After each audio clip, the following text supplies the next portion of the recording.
Hello everyone, this is me Tanveer Ahmed. I welcome you all for today's online learning class. And today's topic of discussion is a factor affecting electrolytic conductance. So in the previous class, we have learned about the conduction in the electrolytic solution. मान लो कि electrolytic solutions के बारे में मैंने आपको last class में discussions किया था कि अगर मान लो कि आपने वाटर में किसी भी इलेक्ट्रोलाइट्स को डाला था, इलेक्ट्रोलाइट्स मीन्स क्या हो गया, आयनिक कंपाउंड। अब मान लो कि आयनिक कंपाउंड आपके पास अवेलेबल है, उनको आपने डाला पानी में डालने पे क्या होता है, वो आयन को फर्निश करती हैं जो कि इलेक्ट्रिसिटी को कंडक्ट करने में वो रिस्पॉन्सिबल होती हैं। ठीक है, तो कौन कौन से फैक्टर्स हैं उसके इलेक्ट्रिसिटी को कंडक्ट करने में घटाती हैं या बढ़ाती हैं, तो आज उसके टॉपिक्स के बारे में हम लोग डिस्कस करने वाले हैं। ठीक है, तो फैक्टर्स कुछ हैं जो कि इलेक्ट्रोलाइटिक कंडक्टेंस को अल्टर करती हैं, उन फैक्टर्स के बारे में आज हम डिस्कस करेंगे। सबसे पहला पॉइंट होगा आपका फैक्टर्स अफेक्टिंग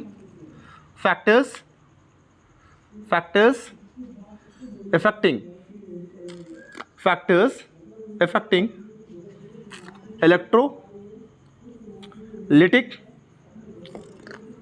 कंडक्टेंस। ठीक है, सो मैंने आपको प्रीवियस क्लासेस में, अगर आपने नहीं देखा है तो आप जाकर मेरे प्रीवियस क्लासेस को, प्रीवियस लेक्चर्स को देखो, वहाँ पे आपको कंडक्टेंस के बारे में आइडिया होगा। ठीक है, और एक्वा सॉल्यूशन में किस तरह से इलेक्ट्रिसिटी कंडक्ट करती है उसके बारे में मैंने बहुत सारी चीज़ें बता रखी हैं। अब यहाँ पे फैक्टर्स का डिस्कशन करना है, तो फैक्टर्स कौन कौन से फैक्टर्स हैं जो कि आपको किसी भी एक्वा सॉल्यूशन में आयनिक कंपाउंड डालने पे उसकी कंडक्शंस को कैसे वेरी कराया जाए, इसके बारे में कौन कौन से फैक्टर्स हैं। सबसे पहला फैक्टर जो होगा वो थ्रू डाइल्यूशन, उसमें डाइल्यूशन करने पे कुछ उसकी कंडक्टेंस में क्या क्या वेरिएशंस होगी इसके बारे में डिस्कस करेंगे। सबसे पहला क्या है, डाइल्यूशन है। सेकंड में आपका है डाइल्यूशंस के बाद सॉल्वेशन एंड सॉल्वेशन और हाइड्रेशन ऑफ आयंस। थर्ड में आपका रहेगा टेम्परेचर। फोर्थ में आपका है इंटर आयोनिक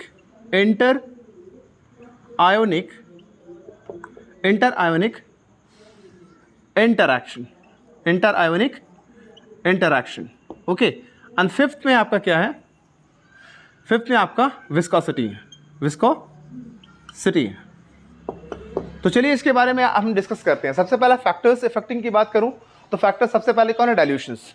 तो किस तरह से डाइल्यूशंस करने पे आपका इलेक्ट्रोलाइटिक कंडक्टेंस की वेरिएशन होती है। चलो तो स्टार्ट करता हूं पॉइंट 1 से और उसके बारे में डिस्कशन करते हैं। ठीक है, तो सबसे पहला आता है डाइल्यूशन। डाइल्यूशंस करने पे होता क्या है इसके बारे में समझेंगे।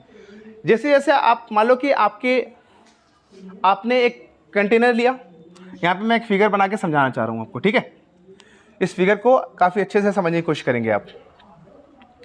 सबसे पहला फिगर क्या है आपका, मैंने एक कंटेनर लिया, इस कंटेनर में मैंने क्या किया, यहाँ पे इस कंटेनर में मैंने एक्वा सॉल्यूशन में आपको इलेक्ट्रोलाइट्स को डाला। ठीक है, इलेक्ट्रोलाइट्स को डाला, इलेक्ट्रोलाइट्स। ठीक है, अब ये इलेक्ट्रोलाइट्स में जैसे जैसे आप डाइल्यूशन बढ़ाओगे, मान लो कि इसका लेयर ऐसा था, यहाँ पे बहुत सारे आयंस मौजूद थे। अब क्या होगा, जैसे आप डाइल्यूशन करोगे तो इसकी लेयर काफ़ी ऊपर चली जाएंगी। ठीक है, तो आयंस को ज़्यादा चांसेस मिलेगा क्या, माइग्रेट करने में। इस फिगर से क्लियर करते हैं कि डाइल्यूशन से किस तरह से अल्टर होती है आपका इलेक्ट्रोलाइटिक कंडक्टेंस। ठीक है, तो इस फिगर में मैंने दिखाया कि सबसे पहला आपका इतना लेयर था, क्या चीज़ का, एक्वा सोल्यूशन का ये लेयर था। इस सोल्यूशन में तुम्हारे इतनी ही आयंस माइग्रेट कर रहे थे अभी इतनी वॉल्यूम में।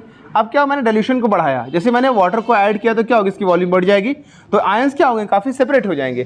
तो सेपरेट होने पे क्या होगा, तुम्हारा उसकी जो मोबिलिटी है वो बढ़ जाएंगी। मोबिलिटी ज़्यादा होगी मतलब आपने पानी में और पानी मतलब कि एक इलेक्ट्रोलाइटिक सॉल्यूशन में और वाटर को ऐड कर दिया, तो उसको आयन को माइग्रेट करने के लिए स्पेस मिल गया काफ़ी ज़्यादा। तो स्पेस मिल जाने पे क्या होता है, इसमें क्या होता है, इसकी माइग्रेशन काफ़ी ज़्यादा होगी। तो ऑब्वियसली कि माइग्रेशन होगी तो तुम्हारे पे क्या होगी, कंडक्टेंस जो है वो बढ़ेंगे, लेकिन कंडक्टिविटी क्या है वो घट जाएंगी। तो कंडक्टिविटी मैंने क्या बताया था कि 1 ml सॉल्यूशंस के लिए जो भी किस कंडक्टेंस होते हैं किसी भी इलेक्ट्रोलाइटिक सॉल्यूशंस का, दैट इज कॉल्ड, उसकी कंडक्टिविटी कहलाती है। तो हम कह सकते हैं कि डाइल्यूशन अगर कर रहे हो आप, क्या कर रहे हो आप, डाइल्यूशन। तो डाइल्यूशन में क्या होता है, as the dilution as the dilution increases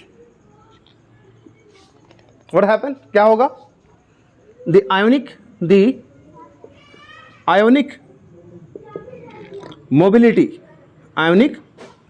mobility increases and hence conductance increases but conductivity decreases.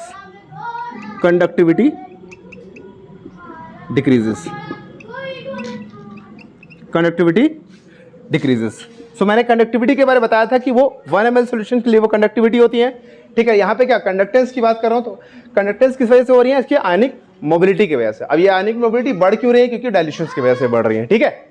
तो पहला पॉइंट तुम्हारा ये हो गया। दूसरा हमारा देखेंगे सॉल्वेशन। सो नेक्स्ट पॉइंट हमारा है यहाँ पे सॉल्वेशंस एंड हाइड्रेशन ऑफ आयंस की वजह से तुम्हारा क्या इफेक्ट होती है। सॉल्वेशन का मतलब क्या होगा, चलो देखते हैं। नेक्स्ट पॉइंट तुम्हारा क्या है, सॉल्वेशन एंड और कह सकते हैं hydration of ions. Next point में देखेंगे सॉल्वेशन का मतलब क्या होता है। पहले ये समझो कि सॉल्वेशन का मतलब ये हुआ कि जैसे मान लो कि कोई भी इलेक्ट्रोलाइट्स को आप पानी में डाल रहे हो। इलेक्ट्रोलाइट्स किसी को मैं बोल रहा हूँ कि कोई भी आयनिक कंपाउंड, जो कि मैंने क्लास 11th में आपने पढ़ा होगा कि आयनिक कंपाउंड को जब आप एक्वा सॉल्यूशन में डालते हो तो वो आयन को फर्निश करती हैं, ठीक है। तो अब मैं इलेक्ट्रोलाइट्स की बात करूँ तो वहाँ पे कैटायन और एनायन का फॉर्मेशन होगा आपके वाटर में, ठीक है। तो वाटर में अगर मान लो कि क्या हो रहा है, वहाँ पे कैटायन और एनायंस का फॉर्मेशन हो रहा है, तो कैटायन की जो साइज होगी, मतलब कैटायन के चारों तरफ अगर वाटर होल्ड कर रही है, मतलब पॉजिटिव चार्ज है, उसके चारों ओर वाटर अगर मान लो क्या स्टिक्ड है, तो क्या होगा कि उस आयन को माइग्रेट करने में डिफिकल्टी होगी, ठीक है। तो साइज जितनी छोटी होती है आयन की, उसकी मोबिलिटी उतनी ही स्लोअर होती है, ठीक है। तो सॉल्वेशन होने पे, मतलब जितनी अच्छी सॉल्वेशन होगी किसी भी आयंस की, तो क्या करेंगे वो तुम्हारे उस आयन को माइग्रेट करने में डिफिकल्टी पैदा करेगा, ठीक है। तो होता क्या है कि as a solvation increases, as solvation increases, ionic mobility of electrolytes decreases and hence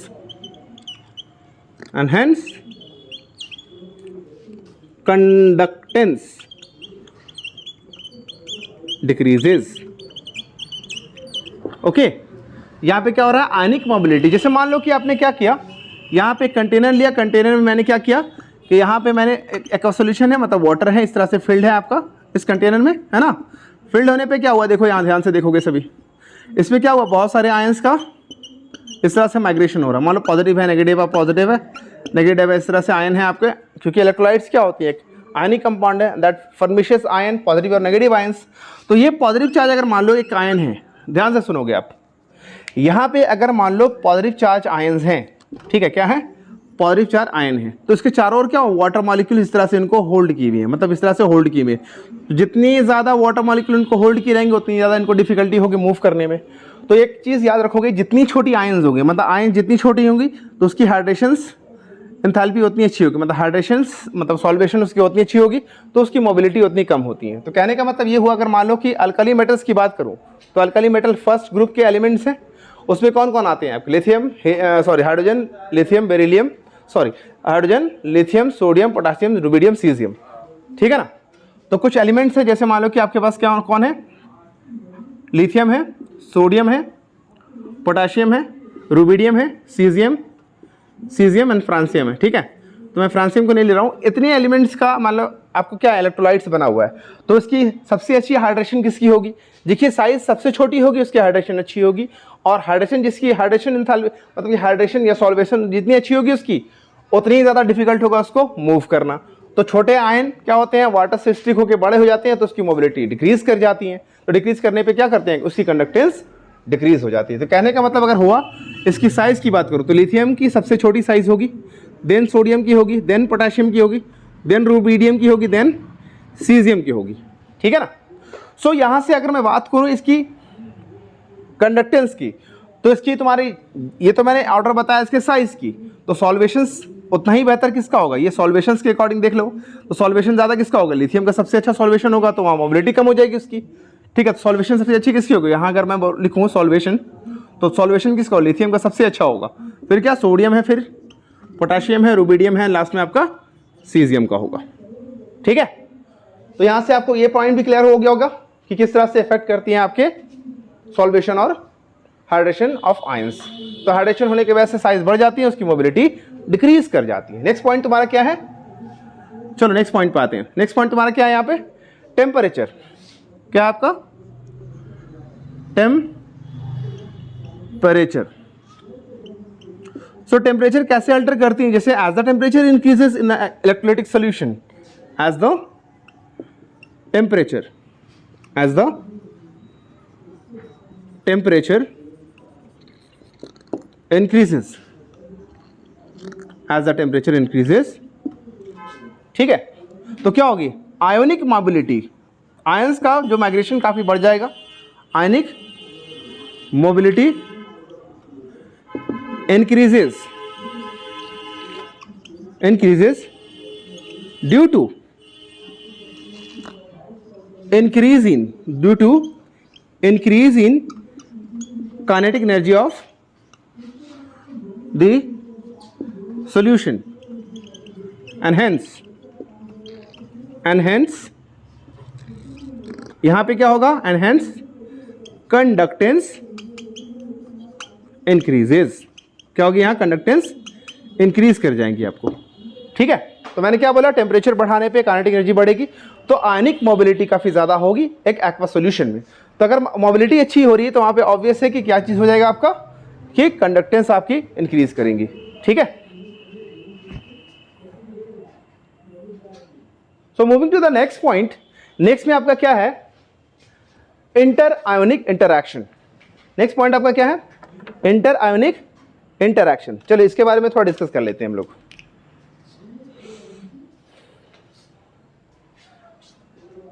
सो ये आपने नोट कर लिया होगा, इसको मैं डिलीट कर रहा हूं, मतलब यहां से इरेज कर रहा हूं उसको। ठीक है, नेक्स्ट पॉइंट आपका है इंटर आयोनिक इंटरैक्शन। ठीक है, अब ये क्या है, इसके बारे में समझते हैं हम लोग। इंटर आयोनिक इंटरैक्शन का मतलब क्या है, सपोज कि आयंस में जितना ज्यादा इंटरैक्शन अच्छा होगा, एक्वस सॉल्यूशन में अगर मान लो अवेलेबल है तुम्हारे कैसे बहुत सारे आयन है, आयन किसकी वजह से आ रही है, आपके आयनिक कंपाउंड्स की वजह से वो आयन वहां पे फॉर्मेशन हो रही है। ठीक है, तो आयन जितने ज्यादा होंगे एक्वस सॉल्यूशन में, अगर मान लो कि उनका इंटरैक्शन पॉजिटिव नेगेटिव आयंस में इंटरैक्शन काफी अच्छा होगा, तो उसकी आयनिक मोबिलिटी काफी डिफिकल्ट होगी उसको माइग्रेट करने में in aqueous solution. Aqueous solution में क्या होगा, मतलब वाटर में उसकी मूवमेंट काफी स्लो होगी। तो कह सकता हूं कि इंटरैक्शन जितना स्ट्रॉन्गर होगा, मोबिलिटी उतनी कम होगी, तो उसकी कंडक्टेंस क्या होगी, डिक्रीज कर जाएंगी। तो यहां कह सकता हूं as the interaction between the ions, as the interaction between ions is stronger, the mobility of ion is difficult, the mobility of ions decreases, and because of this decrease in mobility, that decreases the, and hence conductance decreases। Okay, so यहां से कह सकते हैं inter ionic interactions की बात कर रहा हूं, तो जैसे जैसे इंटरैक्शन बिटवीन द आयंस अगर अच्छा होगा, तो ऑब्वियस है कि तुम्हारा क्या होगा, स्ट्रॉन्गर फोर्स अच्छी होगी, तो उसकी मोबिलिटी क्या होगा, stronger, the mobility of ion decrease करेगी, and hence the conductance decreases. ठीक है, तो वहां पे क्या हो जाएगी, आपके कंडक्टेंस उसकी डिक्रीज कर जाती है। अब नेक्स्ट पॉइंट आपका क्या चीज है, विस्कोसिटी। क्या है आपका, विस्कोसिटी। चलो इसके बारे में डिस्कस करते हैं। विस्कोसिटी की वजह से तुम्हारा क्या होता है, कैसे कंडक्टेंस का अल्टरेशन होता है। ठीक है, नेक्स्ट पॉइंट आपका है viscosity.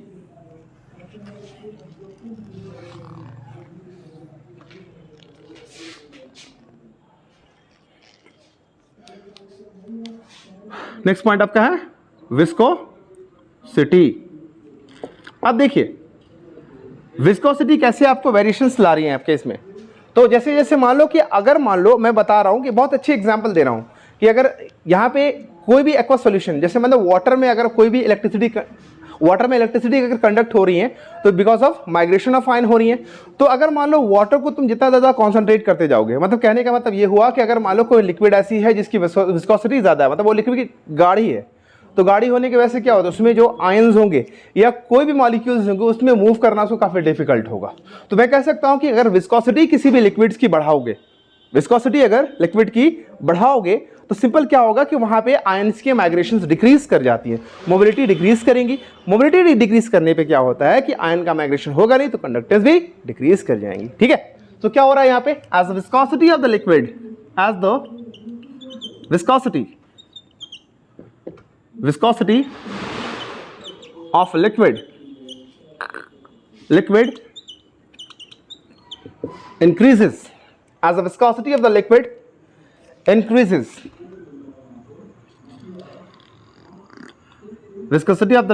increases, the movement of ion, कह सकता हूं movement of ions decreases, and because of this hence conductance क्या होगी आपकी यहां पे भी डिक्रीज करेंगी, कंडक्टेंस भी डिक्रीज करती है आपका।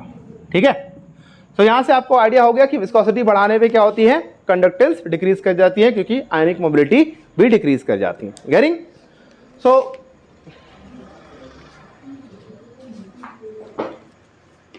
सो यहाँ से विस्कोसिटी के बारे में जो मैंने आइडिया दिया आपको क्लियर हो गया वो कॉन्सेप्ट। तो चलिए मैं थोड़ा सा शॉर्ट में इसको रिवीजन करा देता हूँ कि मैंने बताया था सबसे पहला क्या चीज़, फैक्टर्स अफेक्टिंग इलेक्ट्रोलाइटिक कंडक्टेंस। तो पहला मैंने फैक्टर्स बताया था डाइल्यूशंस। डाइल्यूशंस करने पे क्या होती है, आयंस में वॉल्यूम बढ़ेगी, किसी भी कंटेनर में वॉल्यूम बढ़ेगी। वॉल्यूम बढ़ने पे क्या होगा आपका कि क्या होगा कि आयंस का माइग्रेशन बढ़ेगा, आयन की माइग्रेशन बढ़ेगी तो ऑब्वियस है कि कंडक्टेंस भी बढ़ेंगी। सॉल्वेशन में मैंने क्या बताया था आपको कि सॉल्वेशंस करने पे क्या होता है, सॉल्वेशन का मतलब होता है कि आयंस जो हैं वाटर को पकड़ के रखने, दैट इज कॉल्ड सॉल्वेशन कहलाती है। आयन वाटर को पकड़ के रखने वाले आयंस, जब वाटर में तुम्हारे आयंस क्या होल्ड की रहती है दैट इज कॉल्ड, उसकी सॉल्वेशन कहलाती है, कितनी अच्छे से वो होल्ड की हुई है। अगर वो होल्ड अच्छे से किए रहेंगे तो उसकी माइग्रेशन काफ़ी डिफिकल्ट होगी। साइज जितनी छोटी होगी किसी भी आयन की वो वाटर को उतनी अच्छे से होल्ड कर पाएंगे। इसलिए मैंने आपको बताया था कि साइज छोटी होगी तो उसकी सॉल्वेशन अच्छी होगी तो उसकी माइग्रेशन कम होगी तो उसकी कंडक्टेंस भी क्या हो जाएगी, डिक्रीज कर जाएंगी। नेक्स्ट हमारा क्या है, टेम्परेचर। टेम्परेचर मैंने क्या बताया कि टेम्परेचर बढ़ाने पे क्या होता है कि आपकी आयनिक मोबिलिटी बढ़ जाती है। जब आयनिक मोबिलिटी बढ़ेंगी तो ऑब्वियस है कि क्या मिलेगा आपको, वहाँ पे कंडक्टेंस भी बढ़ जाती है। नेक्स्ट हमारा क्या है, इंटर आयनिक इंटरैक्शन। इंटर आयनिक इंटरैक्शन करने का मतलब जो भी आपका एक्वस सॉल्यूशन में मौजूद है आयंस, अगर मान लो उनके बीच में क्या हो रहा है कि उनका इंटरैक्शन अच्छा है, मतलब उनकी दो आयंस के बीच में फोर्स ऑफ अट्रैक्शन ज़्यादा है, तो उस आयन को वो माइग्रेट होने में काफ़ी ज़्यादा डिफिकल्ट होगी एक्वस सॉल्यूशन में, जिसकी वजह से क्या होती है उसकी कंडक्टेंस भी डिक्रीज कर जाती है। ठीक है, नेक्स्ट पॉइंट मैंने क्या बताया, विस्कोसिटी। विस्कोसिटी क्या है, एक लिक्विड की प्रॉपर्टी है जो कि वो बताती है कि लिक्विड वो कितनी गाढ़ी है कितनी वो पतली है। अगर वो लिक्विड गाढ़ी होगी तो उसमें कोई भी आयंस या मॉलिक्यूल्स अवेलेबल होंगे तो उसकी माइग्रेशन काफ़ी कम होगी। तो माइग्रेशन अगर कम होगी मतलब कॉन्सेंट्रेशन ज़्यादा होगा लिक्विड में किसी भी चीज़ का, तो क्या होगा उसके आयंस का माइग्रेशन काफ़ी कम होगा। तो माइग्रेशन कम होने की वजह से क्या होगा, उसकी कंडक्टेंस भी क्या होती है, डिक्रीज कर जाती है। ठीक है, दो टर्म और आते हैं आपका, तो इस तरह से मैंने शॉर्ट में इसको अगर ये बताऊं तो एज द जी इंक्रीजेस, यहाँ पे क्या होगा आपका कप्पा डिक्रीजेस। तो अगर मैं बात कर रहा हूँ कि मोलर कंडक्टेंस, तो मैंने बताया था ना कैप एम और आपका कैप इक्विवेलेंट, ये दोनों के दोनों कंडीशन में क्या होगा, ये दोनों का दोनों इंक्रीज करता है आपका। ठीक है, जब आप क्या करते हो उसको इतनी सारी वेरिएशंस को दिखाओगे तो इसमें। ठीक है, तो आज के लिए ये तुम्हारे टॉपिक्स काफ़ी है। तो मैं नेक्स्ट क्लास में आप लोग को डिस्कस करूँगा कि एक स्ट्रॉन्ग इलेक्ट्रोलाइट और एक वीक इलेक्ट्रोलाइट की मोलर कंडक्टेंस और उसकी का वेरिएशंस कॉन्सेंट्रेशंस के अकॉर्डिंग किस तरह से वो वेरी करती हैं।